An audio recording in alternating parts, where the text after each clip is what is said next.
Karma to Christ ministries आपका स्वागत करती है। आइए हम परमेश्वर के वचन पर चर्चा करें। आज का वार्तालाप का शीर्षक है दूसरों पर ध्यान केंद्रित करें।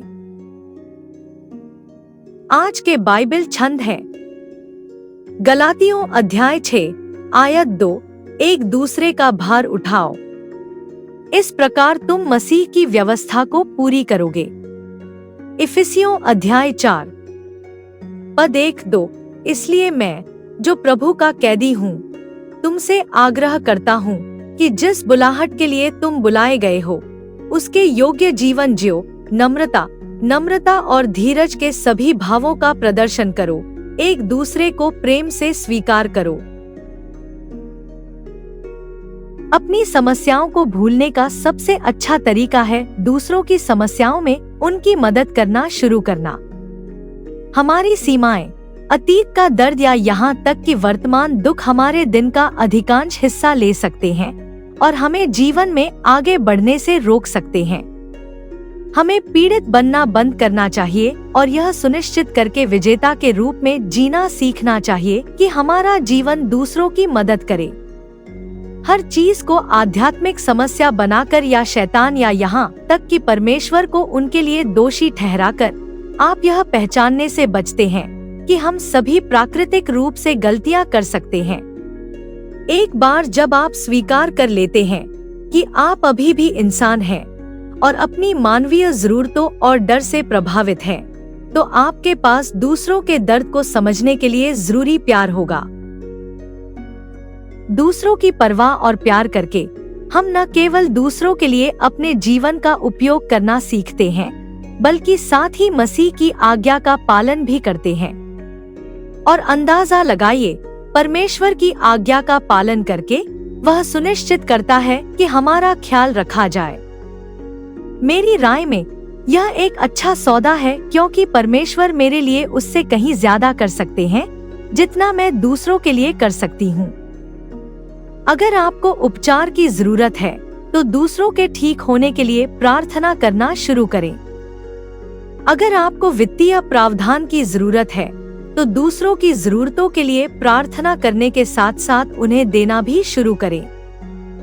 अगर आपको अपने परिवार में एकता और प्यार की जरूरत है तो अपने कलीसिया के परिवारों के लिए प्रार्थना करना शुरू करें। मुझे लगता है कि आप मेरी बात समझ गए होंगे। जैसा आप देते हैं वैसा ही परमेश्वर आपको वापस देगा। एक दूसरे का बोझ उठाने का मतलब सिर्फ उनके लिए सहानुभूति रखना नहीं है, बल्कि आध्यात्मिक और प्राकृतिक दोनों तरह से उनके साथ कंधे से कंधा मिलाकर लड़ना है। सिर्फ शब्दों में नहीं, बल्कि काम से। घंटों तक उनके दर्द को सुनने के लिए उपलब्ध रहना, उनके दैनिक कामों में उनकी मदद करके, उन्हें बाहर खाने के लिए ले जाकर, उनके बिलों का भुगतान करने में मदद करके, और जब दूसरे उन्हें अस्वीकार कर देते हैं तो उनसे प्यार करके उनके जीवन को आसान बनाना। बस नियमित रूप से फोन करके और उनका हालचाल पूछकर उन्हें दिन भर काम करने में पूरी तरह से मदद मिल सकती है। दूसरों की देखभाल करने का सबसे महत्वपूर्ण पहलू यह है कि उन्हें स्वचालित रूप से जज न करें, चाहे वे कितनी भी बार एक ही पत्थर पर ठोकर खाएं। ईश्वर प्रतिदिन आपके प्रति कृपा दिखाता है, इसलिए आपको भी ऐसा ही करने की आवश्यकता है। मसीह ने उन सभी को वापस अपने पास लाया जिन्होंने उसे विफल किया, चाहे वे कितनी भी बार विफल हुए हों।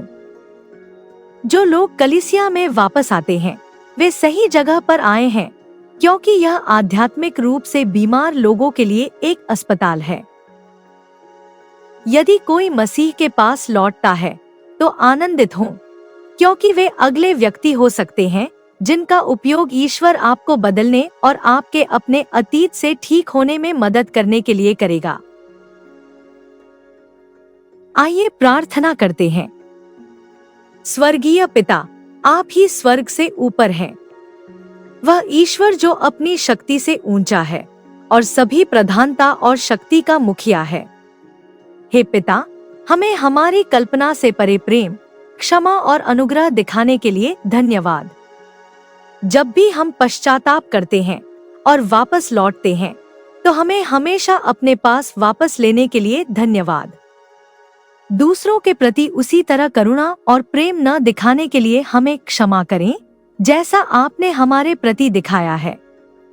हमें अपने दर्द पर इतना ध्यान केंद्रित करने और अपनी वर्तमान स्थिति के लिए खेद महसूस करने के लिए क्षमा करें कि हम दूसरों के लिए कुछ भी अच्छा करने में असमर्थ हैं। हमें सिखाएं कि दूसरों का बोझ कैसे उठाएं और उनकी जरूरतों के लिए कैसे खर्च करें। हम घोषणा करते हैं कि हम दूसरों की जरूरतों के लिए प्रार्थना में समय बिताना शुरू करेंगे, उन्हें प्यार से सुनेंगे और कभी भी अपनी समझ के अनुसार उन्हें बदलने की कोशिश नहीं करेंगे। हम एक दूसरे को प्यार से स्वीकार करते हुए नम्रता, सौम्यता और धैर्य की सभी अभिव्यक्तियों को प्रदर्शित करना चुनते हैं। हम यीशु के शक्तिशाली नाम में मांगते हैं। आमीन।